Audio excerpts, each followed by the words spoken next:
So I will be in charge of part 1 and 3, and we will move to part 1 first. It's about the French invasion and colonization in Vietnam, especially about the background and the effects of the invasion.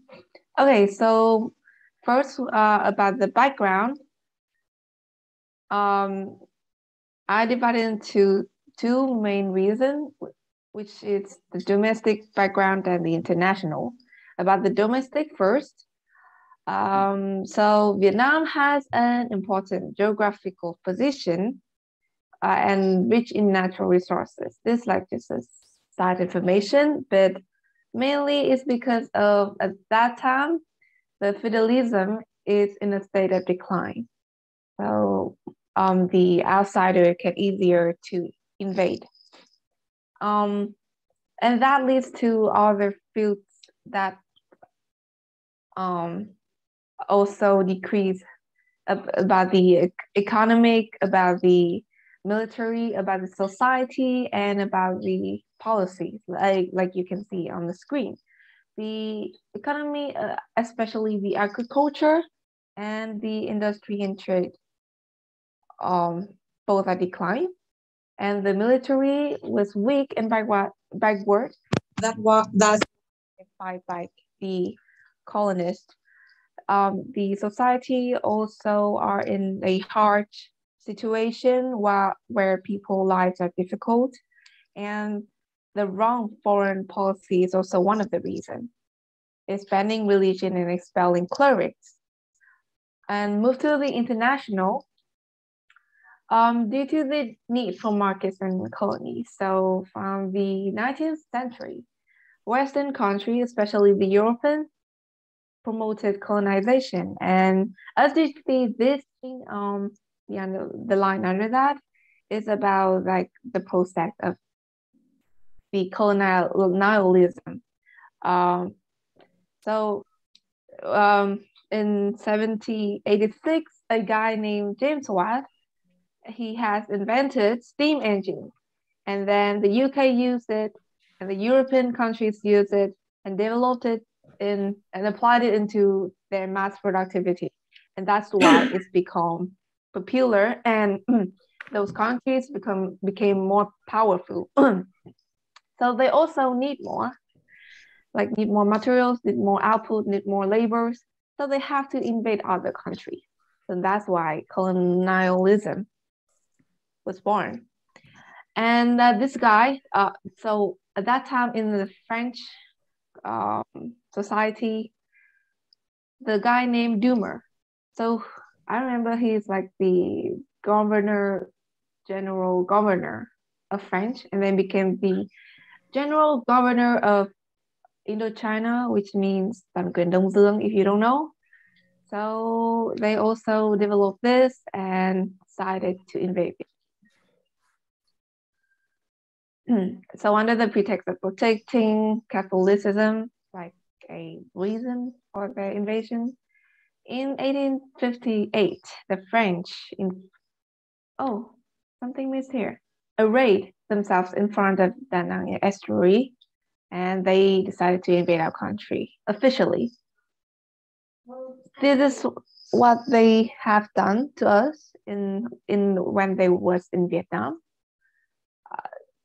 There are 4 parts: the culture, education, the economics, and the other parts are facilities and government.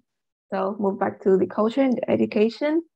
They propagating Western culture and lifestyle, still maintain the village culture, but in direction of impoverishment and obscurantism, and also maintain some bad habits like drinking, smoking, heavy drug addiction, vulnerable practices, superstition, etc. And the economics was Vietnamese were dependent on them pretty much. They got the heavy taxes. They also created new taxes for people. They expanding the production of rice and rubber plantation, focused on coal and metal mining, and invest in light industry. But first, they invest more in heavy industry. Okay, so then to the facilities, they build roads, bridges, shops, schools, railroads, they built everything, but in like French style. And they also provided modern medicine in Vietnam. And they are the first one to brought electricity to Vietnam, I believe. And about the government, they took over all the high position in the system. And the traders, like Vietnamese trader, who follow the French, control small villages, towns, collect taxes, supervise constructions, and enforce French laws. And you can easily see this in some literature pieces of Vietnamese authors. Okay, so move to the effects. First, the positive effects on the economy. The French exploitation gave rise to colonial industry with colonial elements. So basically, they benefit themselves. Yeah, good for them. And also, the urbanization was born and giving rise to a community economy. Okay, yeah. And the negative side is one of the goals of exploitation is to plunder human strength. So they did that to Vietnamese. And the natural resources also exploited. The agriculture was backward, and the industry developed in a trickle unbalanced manner and lacking in heavy industry. Next is about the social. People's lives back then was miserable, and the social contradictions were deep. And beside the old classes, there are also some new classes. And I believe that time there were 5 classes, which is the feudal landlord who follow the French, the bourgeois, they are from contractors, factory owners, and they have no revolutionary spirit.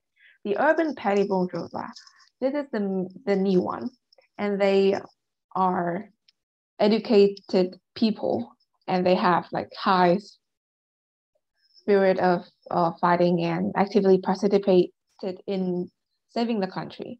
And the peasant and workers are the one who got like strong bonding. The peasant got the greatest number among all of these classes, and they always struggle. They are the lowest class, and the workers are from the factories or from, yeah.